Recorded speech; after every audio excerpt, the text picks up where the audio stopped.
आज हम इम्यूनिटी के बारे में पढ़ेंगे। इम्यूनिटी क्या होती है? इम्यूनिटी हमारी बॉडी का डिफेंस मैकेनिज्म होती है।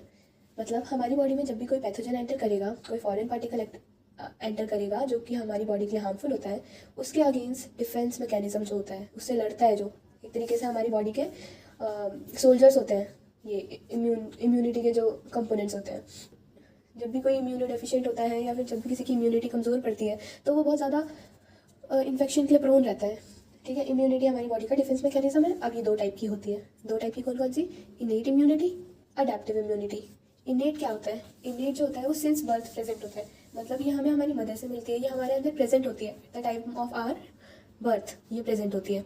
ठीक है, इसमें कोई प्रीवियस एक्सपोजर नहीं होता है। मतलब हमें पहले से किसी बैक्टीरिया और वायरस का एक्सपोजर नहीं मिला होता है। मतलब कोई एंटर नहीं किया होता है हमारे अंदर पहले से। ये बिना किसी बैक्टीरिया वायरस के एंटर करे जो इम्यूनिटी होती है वो होती है इनेट इम्यूनिटी। ठीक है, प्रीवियस एक्सपोजर नहीं होता है इसमें, पहले से हमारी जो एंटीबॉडीज़ होती हैं वो। फिर नो इम्यूनोलॉजिकल मेमोरी, जब हमारी बॉडी ने बनाई नहीं इंस्टेंटली, जो भी आया बैक्टीरिया वायरस उसके लिए कुछ नहीं बनाया, क्योंकि हमारी बॉडी में ऑलरेडी प्रेजेंट थे उसके लिए एंटीबॉडीज़। तो इसमें कोई इम्यूनोलॉजिकल मेमोरी नहीं रहेगी, क्योंकि पहले से हमें कुछ एक्सपोजर नहीं मिला हुआ है उसका, तो हमारी कोई मेमोरी सेल नहीं है उसके लिए।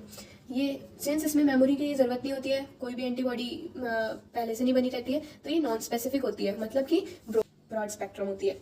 ठीक है, ये हर टाइप के वायरस बैक्टीरिया पे एक्ट करेगा। अब यहाँ हम देखते हैं अडेप्टिव इम्यूनिटी। ये एक्वायर्ड होती है, ये हम खुद डेवलप करते हैं। अब इनेट इम्यूनिटी को हम ऐसे ले सकते हैं कि हमें सांस लेना तो आता ही है, वो किसी ने हमें सिखाया नहीं है, वो हमें पहले से आता है। और एक्वायर्ड को हम ऐसे ले सकते हैं कि जैसे स्विमिंग करना हो गया, वो हमें सिखाया गया है, वो हमें पहले से नहीं आता था।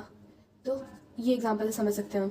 प्रीवियस एक्सपोजर, इसमें प्रीवियस एक्सपोजर होता है। सपोज पहले कोई बैक्टीरिया आया हो, फर्स्ट टाइम हमारी बॉडी ने उसके लिए एंटीबॉडीज़ बनाए हों, अब जब वो दोबारा आएगा तो हमारी बॉडी में मेमोरी प्रेजेंट होगी उसके लिए, और फिर मेमोरी प्रेजेंट होने के कारण जब वो दोबारा आएगा तो हमारी बॉडी और जल्दी रिएक्ट करेगी, जल्दी उसको मार पाएगी, उसके खिलाफ एंटीबॉडी प्री फॉर्म्ड रहेंगी।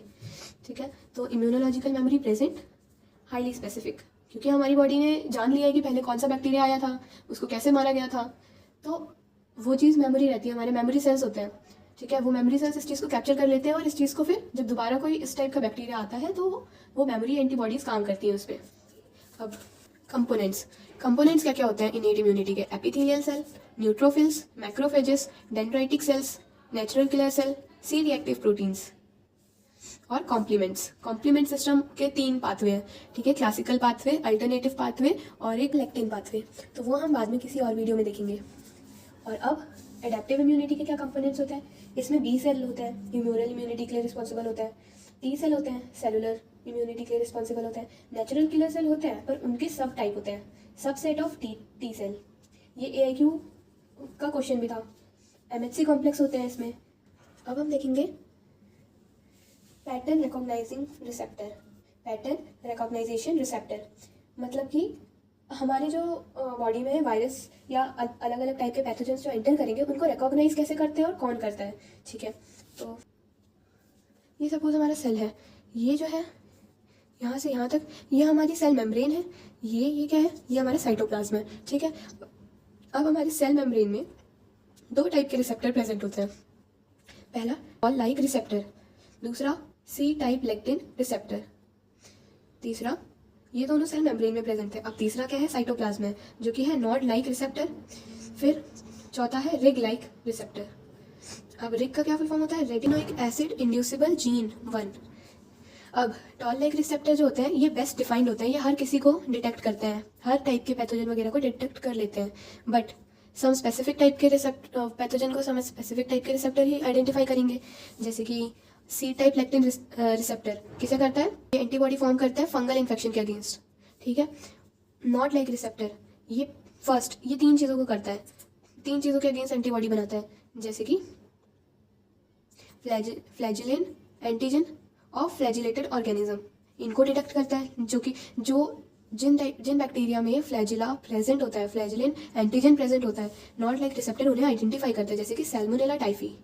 दूसरा, ये इंक्रीज मेटाबॉलिक बाय प्रोडक्ट, अगर हमारी बॉडी में मेटाबॉलिक बाय प्रोडक्ट बढ़ रहे हैं तो ये उन्हें आइडेंटिफाई करेगा, जैसे कि यूरिक एसिड जो कि गाउट में बढ़ जाता है, जैसे कि और किसे कर सकता है? यूरिक एसिड हो गया, कोलेस्ट्रॉल हो गया, लिपिड्स हो गए, ये सब जो हमारे मेटाबॉलिक बाय प्रोडक्ट्स होते हैं जो कि बढ़ जाते हैं, हमारे बॉडी में, उन्हें डिटेक्ट करता है। अब कोलेस्ट्रॉल डिटेक्ट करेगा तो अर्थरोस्क्लेरोसिस में हमें हेल्पफुल होगा डायग्नोस करने में। यूरिक एसिड है तो गाउट के लिए, ठीक है। अब थर्ड है आयोनिक डिस्टर्बेंस। हमारी बॉडी में अगर आयोनिक डिस्टर्बेंस होगा तो ये उसे भी डिटेक्ट करेगा। एग्जाम्पल है सोडियम एंड पोटेशियम इम्बैलेंस।